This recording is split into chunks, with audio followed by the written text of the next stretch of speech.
ሰላም ጤና ይስጥልን የተከበራችሁ የፈታ ዴሊ ቤተሰቦች የሰዓቱን መረጃ ይዘን ተገኝተናል። እንደተለመደው አንኳር ጉዳዮችን በቅድሚያ በማስተዋወቅ ወደ ዝርዝሩ እናልፋለን። ህወሓት የትግራይ ሰራዊት በድሮን ተመታ፣ የፕሪቶሪያው ስምምነትም ተጥሷል፣ ልብ አርጉልኝ በማለት በዛሬው ዕለት ባወጣው መግለጫው አስታውቋል። አፋር ክልል አልገባም በሚል በትግራይ ጊዜያዊ አስተዳደር ጥብቅ ማስተባበያ የተሰጠበት የትግራይ ታጣቂዎች የቶኖ ድሮን ጥቃት ደረሰበት የሚለው ጉዳይ እያነጋገረ ነው። ጥንቅራችን ይዞታል። መንገድ ላይ ዘግተው ሊያጠቁን ነበር የሚል መግለጫ ወጥቷል። ጥቃት ሊሰነዘርባቸው ነበር የተባሉት ባለስልጣናት ሲሆኑ ጥቃት ሰንዛሪዎቹ ደግሞ ታጣቂዎች ናቸው። በአካባቢው የነበረውን ውዝግብ በተመለከተ የጠቆሙ ሁለት መግለጫዎችም ወጥተዋል። በጥንቅራችን ከተካተቱት መረጃዎች መካከል ናቸው። ዛሬ ጎንደርን፣ ባህር ዳርን ወይም አማራ ክልልን ከአማሮች በስተቀር ማንም ማያዝበትም ሲሉ ጠቅላይ ሚኒስትሩ ተናገሩ። በዛሬው ዕለት የፋሲል ግቢን በመረቁበት ንግግራቸው የፌደራል መንግስት በክልሉ ጣልቃ እንደማይገባ አስታውቀዋል። ምርቃቱን አስመልክተው በማህበራዊ ሚዲያ ባሰራጩት መልእክት ደግሞ ስልጣን ይሸሻል ሁሉ ኃላፊ ነው ሲሉ ያስተላለፉትን መልእክት እንመለከታለን። ጦርነት ይቁም የሚል ጥሪ ቀርቧል። ይበቃናል ጦርነት አስቁሙልን በሚል በዛሬው ዕለት አፋጣኝ መልእክት ተላልፏል። ይሄው መልእክት በበርካቶች እየተስተጋባ ይገኛል። በጥንቅራችን አካተን ይዘነዋል። ህወሓት ጦርነት ያወጀው ከሻቢያ ጋር ጽምዶ የሚል ጥምረት በመመስረት ነው በሚል ውንጀላ ቀርቦበታል። ጦርነት የተከፈተው በሻቢያ ቀጥተኛ ትዕዛዝ ነው ያለው ይፋይ መግለጫው ለትግራይ ሰራዊት ኃይሎች አፋጣኝ ጥሪ አቅርበዋል። ሙሉ መረጃውን ይዘነዋል። በገጠሙ ፍትህ ያልሆነ የመጫወቻ ሜዳ በብርቱ ኪሳራ እንዳጋጠመው የተገለጸው ሳፋሪኮም ከኪሳራ እያገገምኩ ነው ሲል በይፋ አሳውቋል። አጠር ያለ መረጃ እናደርሳለን። የአሜሪካ ፕሬዝዳንት ዶናልድ ትራምፕ አውሮፕላን ኤርፎርስ 1 ወደሚቆምበት የአየር ኃይል ጦር ሰፈር የተላከ አጠራጣሪ ጥቅል ከተከፈተ በኋላ በርካታ ሰዎች መታመማቸውን የሲኤንኤን ዘገባ አመለከተ። እያነጋገረ ስላለው ሽብር መሰል ድርጊት አጠር ያለ መረጃ አክለናል። እስከ ፍጻሜው አብራችሁን ቆዩ። የምንለቃቸው ዕለታዊ ትኩስ ዜናዎች እንዲደርሷችሁ ላይክ፣ ሼር፣ ሰብስክራይብ ማድረግ እንዳትረሱ።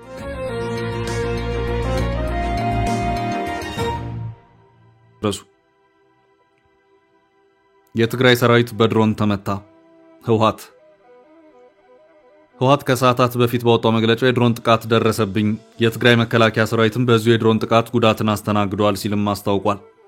ከትላንት በስቲያ ታጣቂዎቹን ወደ አፋር ክልል አስርጎ በማስገባት በከባድ መሳሪያ በታገዘ ጥቃት 6 የአፋር ቀበሌዎችን መቆጣጠሩ የተነገረው የህወሓት ታጣቂ ማስተባበያ የተሰጠበት መሆኑ የሚታወስ ነው።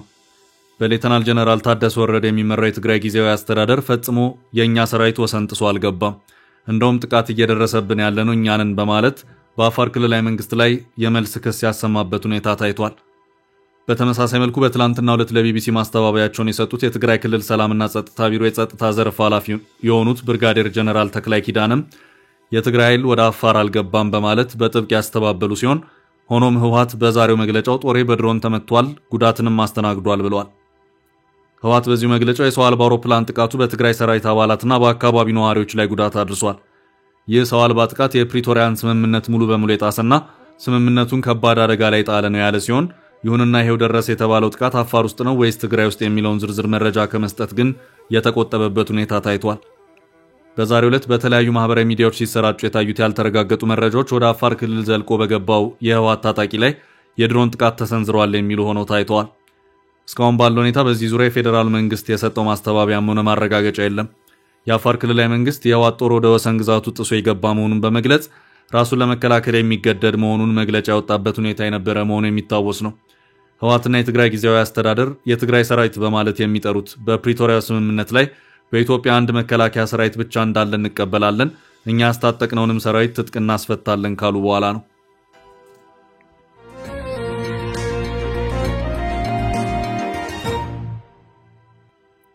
ወደ ቀጣይ መረጃ አለፍን።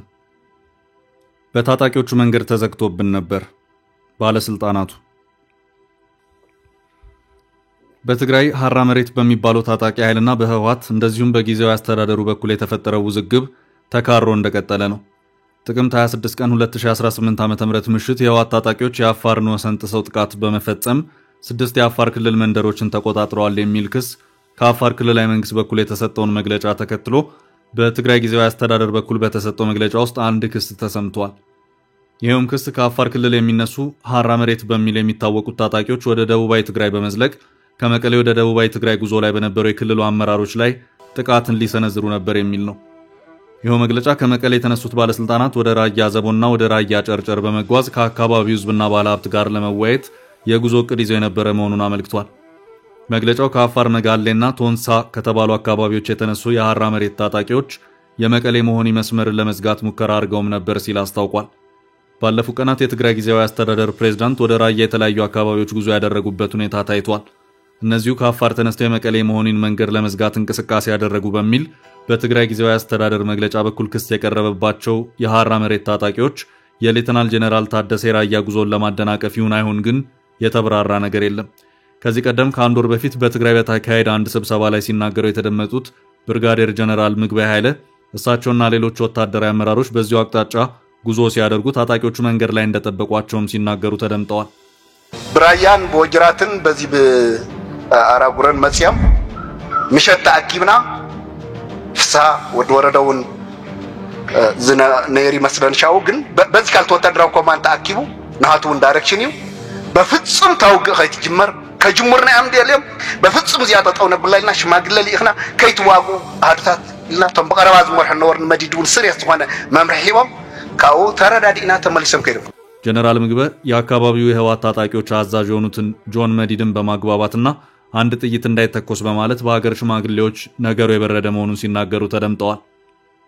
በዛሬው ዕለት ጠንከር ያለ መግለጫ ነው ያወጣው በአቶ ጌታቸው ረዳና ጓዶቻቸው የተቋቋመው ዴሞክራሲያዊ ስምረት ትግራይ ፓርቲ በዚሁ አቅጣጫ ወታደራዊ እንቅስቃሴዎች እንደነበሩም አመላክቷል። ይኸው የዛሬው ስምረት ፓርቲ መግለጫ በጌታው የተሰጠውን ተልዕኮ ለመፈጸም ጥቅምት 23 ቀን 2018 ዓ.ም የፖለቲካ ፓርቲዎች፣ የሃይማኖት መሪዎች፣ የሀገር ሽማግሌዎችና የሲቪል ማህበረሰብ ጥሪ እንዳልሰማ በመሆን በአዲ ወጀራትና ራያ አዘብ ወረዳ ውስጥ በሚገኙ የትግራይ ሰላም ኃይል ላይ ጥቃት ሰንዝሯል። እንዲሁም በወጣት ትግራይ ወንድሞቻችን ላይ በደረሰው ጉዳት ሳይጸጸት ጥቅምት 26 ቀን 2018 ዓ.ም የፕሪቶሪያን ስምምነት በመጣስ ግልጽ ጦርነት በማስነሳት 6 የአፋር ቀበሌዎችን ተቆጣጥሮ ይገኛል ሲልም ክሱን አሰምቷል። የትግራይ ጊዜያዊ አስተዳደር በትላንቱ መግለጫው እንደዚህ አይነት ወታደራዊ እንቅስቃሴና መንገድ የመዝጋት ሁኔታ ቢኖርም ለህዝብ ከመግለጽ ተቆጥቤ ቆይቻለሁም ብሏል። መረጃዎች የሚያመለክቱት ሐራ መሬት ወይም የትግራይ ሰላም ኃይል የሚባሉት በትግራይ አፋር ወሰን አካባቢ በተለይም በደቡባዊ ትግራይ አቅጣጫ የሚንቀሳቀሱ መሆኑን ነው። ይህም የራያን አካባቢ የሚያካልል ሲሆን በራያ ህዝብና በህወሓት መካከል ከፍተኛ የሆኑ አለመግባባቶች ይታያሉ። ከዚህ ቀደምም ተከታታይነት ያላቸው የተቃውሞ ሰልፎች ተካሂደው ህወሓትን አንፈልግም የሚሉ ድምጾች በርከት ብለው ሲሰሙም የነበረ መሆኑ የሚታወስ ነው። ስምረት ፓርቲ በዛሬው ዕለት ባወጣው ጠንከር ያለ መግለጫው ህወሓትን ኋላ ቀር ቡድን በማለት አጥብቆ የወረፈው ሲሆን ፓርቲው በዚሁ መግለጫውም ወደ ኋላ የቀረውን ተላላኪ ቡድን አስወግደን የጋራ የሆነች ዴሞክራሲያዊ ትግራይን ለመገንባት የተደራጀ ትግላችንን እንድናጠናክር ጥሬን አቀርባለሁ ሲልም ያስታወቀበት ሁኔታ ታይቷል።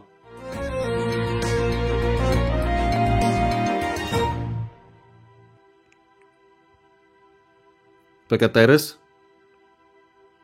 የአማራ ክልል ከአማራ ውጭ ማንንም አያዝበትም፣ ስልጣን ይሸሻል። ጠቅላይ ሚኒስትር አብይ አህመድ በእርሳቸው የሚመራው የፌዴራሉ መንግስት በአማራ ጉዳይ ጣልቃ እንደማይገባ ተናገሩ። ጠቅላይ ሚኒስትሩ ይህን ያሉት የታደሰውን የፋሲል ግቢን በዛሬው ዕለት በመረቁበት ወቅት ነው። 11 ደቂቃዎች ገደማ በወሰደው ንግግራቸው የፋሲል ቤተመንግስት እድሳት ተደረገላት ማለት ያንሰዋል፣ ቤተመንግስቱ እንደገና ነው የተወለደው ብለዋል። አክለውም ከጎንደር ባህር ዳር ባሻገር ከዚህ እስከ ጎርጎራ ያለው መንገድ ቢሰራው በት እንዳለው የአካባቢው ሰዎች እንደሚያነሱ የጠቀሱት አብይ ነገር ግን ከጎንደር ጎርጎራ ለመሄድ ጎንደሬዎች በወታደሮች ተጠብቀው እንዴት ልማት ሊሰራ ይችላል ሲሉ ጠይቀዋል። ባዕድ ሳይሆን ባላገሮች ባለቤቶች ከአንድ ሰፈር ተንቀሳቅሰው የሀገራቸውን ልማት ማየት ማገዝ እንዲችሉ ሰላም ያስፈልጋል ሲሉ አጽንኦት ሰጥተው ተናግረዋል። ከዚህ አካባቢ ወጣ ወንድሞቻችን ጊዜ ሳያባክኑ ጊዜ ማባከን አያስፈልግም፣ ተመልሶ በትብብር በአንድነት ሀገር ማልማት መስራት ያስፈልጋል ሲሉም ጥሪ አቅርበዋል።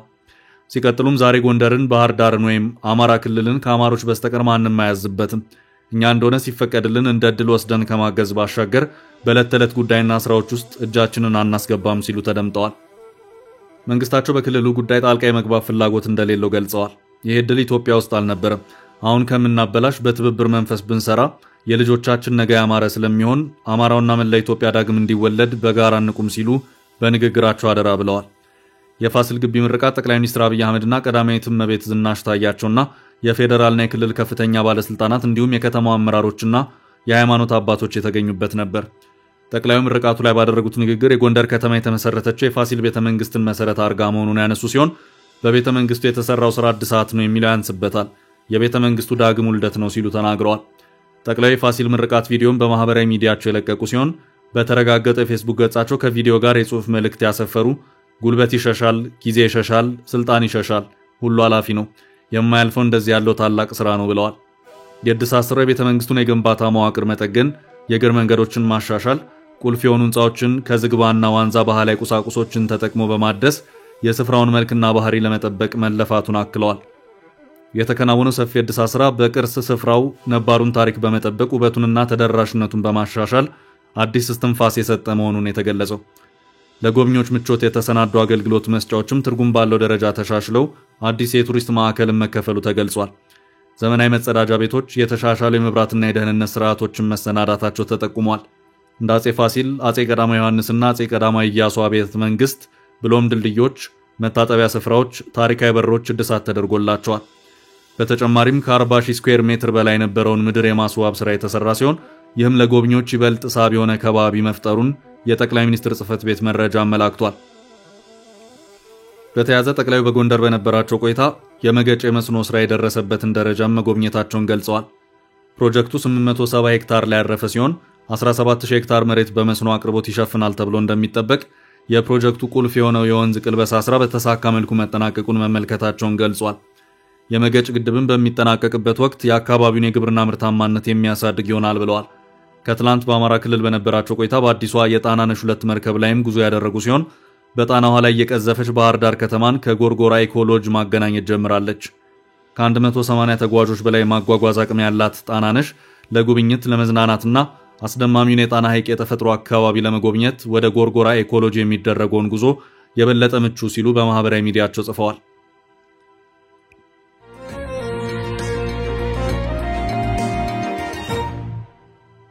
ወደ ቀጣይ መረጃ አለፍ። በሻዕቢያ ትዕዛዝ ጦርነቱ ታውጇል። እነጌታቸው ህወሓት ጦርነት ያወጀው ከሻዕቢያ ጋር ጽምዶ የሚል ጥምረት በመመስረት ነው በሚል እንጀራ አቅርቦበታል። ጦርነት የተከፈተው በሻዕቢያ ቀጥተኛ ትዕዛዝ ነው ያለው ይፋዊ መግለጫው ለትግራይ ሰራዊት ኃይሎች አፋጣኝ ጥሪ አቅርቧል። በቀድሞ የትግራይ ክልል ጊዜያዊ አስተዳደርና በጠቅላይ ሚኒስትሩ የምስራቅ አፍሪካ ጉዳዮች አማካሪ አቶ ጌታቸው ረዳ የሚመራው ስምረት ፓርቲ አዲስ ባወጣው መግለጫ ህወሓት ጦርነት ያወጀው ከሻዕቢያ ጋር ጽምዶ የሚል ጥምረት በመመስረት ነው የሚል ከባድ ውንጀላ አቅርቧል። ፓርቲያችን ስምረት ትግራይ ከገባችበት ሁለገብ ቀውስ እንድትወጣ በትግራይ ያሉ የፖለቲካ ልዩነቶች ሁሉንም ትግራይ ባሳተፈ ሰላማዊና ህጋዊ በሆነ መንገድ በውይይትና የትግራይን አንድነት በሚያጠናክር መንገድ እንዲፈቱ ብሎም ትግራይ ወደ መልሶ ግንባታ እንድትገባ በተደጋጋሚ ጥሪ ስናቀርብ ቆይተናል ሲል በዚሁ መግለጫ ጠቅሷል። ይሁን እንጂ ትግራይን እንደ ግል ንብረቱ አድርጎ የሚያስበው ኋላ ቀር ቡድንና በስሩ ያሉ ጠባቂዎቹ ሁሉን አይነት አማራጮች በመዝጋት እኔ በመለው ትሄዳላችሁ በማለት ትግራይን ወደ ከፋ ዘቅት እየጣሏት ይገኛሉ ሲሉ ከሷል።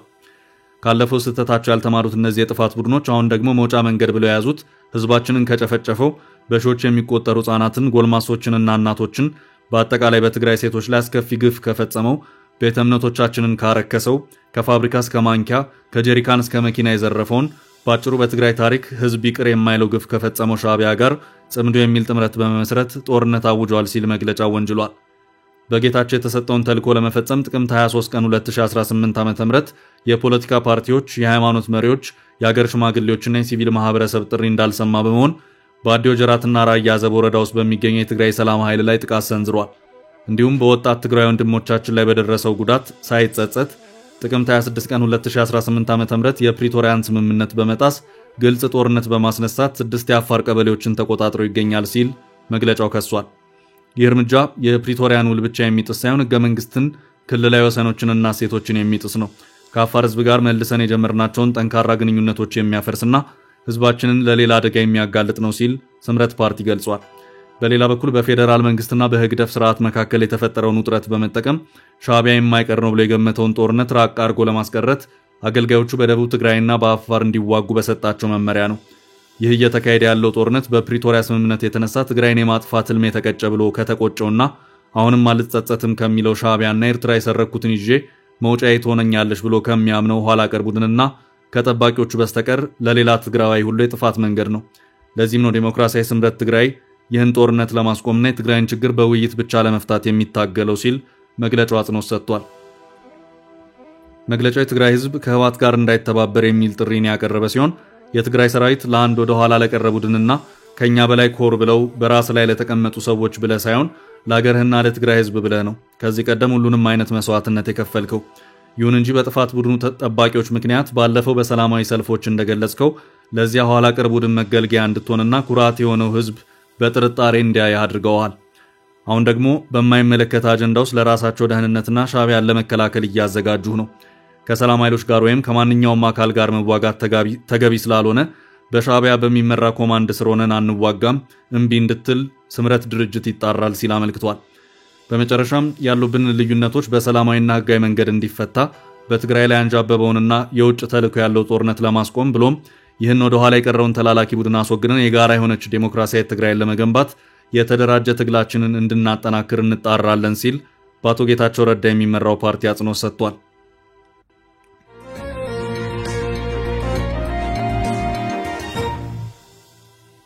በቀጣይ ርዕስ ሳፋሪኮም ከኪሳራ እያገገምኩ ነው አለ። በገጠመው ፍትሃ ያልሆነ የመጫወቻ ሜዳ በብርቱ ኪሳራ እንዳጋጠመው የተገለጸው ሳፋሪኮም ከኪሳራ እያገገምኩ ነው ሲል በይፋ አሳውቋል። ባለፈው ወር የዓለም ባንክ ባወጣው ሪፖርት በኢትዮጵያ ቴሌኮም ገበያ በቅርቡ የገባው ሳፋሪኮም ኢትዮጵያ ከኢትዮ ቴሌኮም ጋር በሚደረገው ውድድር ፍትሃ ያልሆነ የመጫወቻ ሜዳ እንደገጠመውና ለከፍተኛ ኪሳራ እንደተዳረገ ይፋ ማድረጉ አይዘነጋም። ሳፋሪኮም በኢትዮ ቴሌኮምና በኢትዮጵያ ኤሌክትሪክ ኃይል የመሰረተ ልማት አውታሮች ላይ ጥገኛ መሆኑና ለኪራይ በዓመት $3 ሚሊዮን ለኢትዮ ቴሌኮም መክፈሉ የኔትወርክ መስፋፋቱን አዝጋሚና ወጪውን ከፍተኛ እንዳደረገበት ሪፖርቱ ገልጾ ነበር። በእነዚህ ተግዳሮቶች ምክንያት ሳፋሪኮም ኢትዮጵያ በ2024 በጀት ዓመት $325 ሚሊዮን ኪሳራ ያስመዘገበ ሲሆን ያገኘው $53.6 ሚሊዮን ገቢ ለፈቃድ በዓመት የሚከፍለውን $66.7 ሚሊዮን እንኳን እንደማይሸፍን የዓለም ባንክ አብራርቷል። አዲስ ይፋ የሆነ መረጃም ሳፋሪኮም ኪሳራው በግማሽ እንደቀነሰለት አመልክቷል። ሳፋሪኮም ኢትዮጵያ ከሚያዝያ 2017 ዓ.ም እስከ መስከረም ወር 2018 ዓ.ም ማብቂያ ድረስ በነበረው የ6 ወራት የሥራ አፈጻጸም ሪፖርቱ ኪሳራው በ52.83% እንደቀነሰ አስታውቋል። ይህም በኩባንያው ሥራ ላይ አዎንታዊ ለውጥ መጀመሩን የሚያሳይ መሆኑን ገልጿል። ኩባንያው ኪሳራው እንዲቀንስለት ያስቻለውም በውጭ ምንዛሬ ማሻሻያው እንዲሁም ትግራይና ኦሮሚያን ጨምሮ በክልሎች ባለ የጸጥታ ሁኔታ መረጋጋት የተነሳ እንደሆነ መግለጹን ዘኢስት አፍሪካን ጋዜጣ በድረገጹ ላይ አስነብቧል። በዚህም ሳፋሪኮም ኢትዮጵያ በ2025-26 ግማሽ በጀት ዓመት ኪሳራውን ያለፈው ዓመት ከነበረበት $218.6 ሚሊዮን ወደ $103.1 ሚሊዮን ዝቅ ማድረግ መቻሉን አመልክቷል። ይህም የኩባንያው ኪሳራ በ52.83% መቀነሱን ያሳያል የተባለ ሲሆን ኩባንያው በኢትዮጵያ ስራ ከጀመረበት ጊዜ አንስቶ የተመዘገበ ታላቅ መሻሻል መሆኑ ተጠቁሟል። ይህ ለውጥ የተገኘው በውጭ ምንዛሬ አሰራር ስርዓት ማሻሻያዎችና በትግራይ እንዲሁም በኦሮሚያ ክልሎች ባለው የጸጥታ ሁኔታ መረጋጋት ምክንያት መሆኑን ዘገባው ጠቅሷል። ኩባንያው የሞባይል ገንዘብ አገልግሎት የሆነውን ኤም-ፔሳን ሳይጨምር ሁሉም ዋና ዋና ዘርፎች በ6 ወራት ውስጥ አዎንታዊ እድገት ማስመዝገባቸውን ገልጿል። የኩባንያው ዋና ስራ አስፈጻሚ የሆኑት ፒተር ንዴግዋ የማክሮ ኢኮኖሚ መረጋጋትና አስተማማኝ በሆነ የሥራ ሁኔታ የተነሳ ሳፋሪኮም ኢትዮጵያ አበረታች ውጤት ማሳየቱን ቀጥሏል ሲሉ ተናግረዋል። አክለውም በኬንያና በኢትዮጵያ ዘላቂ እድገትን ለማስመዝገብ ለውጥ አምጪ ምርቶችን በማስተዋወቅ የደንበኞችን አገልግሎት በማሻሻል እንዲሁም ስልታዊ አጋርነቶችን በማጠናከር ላይ ትኩረት እንደሚያደርግ ገልጸዋል።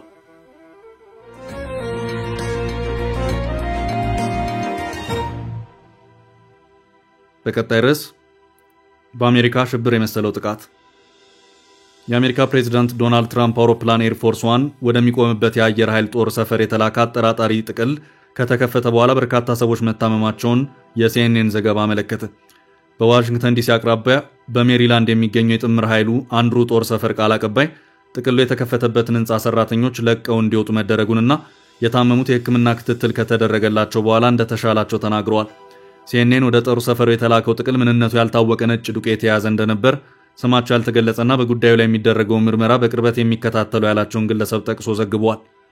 የአየር ኃይል ጦር ሰፈሩ የአሜሪካው ፕሬዝዳንት አውሮፕላንና ሰራተኞች የሚቀመጡበት ሲሆን ብዙ ጊዜ ፕሬዝዳንቱ ወደ ተለያዩ ሀገራት ጉዞ ሲያደርጉ የሚነሱት ከዚህ የአየር ኃይል የጦር ሰፈር ነው። የጂቢኤ ቃል አቀባይ ምንነቱ ያልታወቀው ጥቅል የተከፈተበትና ከእርሱ ጋር የተገናኘ ሌላ ህንፃ ለጥንቃቄ በሚል ሰራተኞች ለቀው እንዲወጡ መደረጉን ገልጸዋል።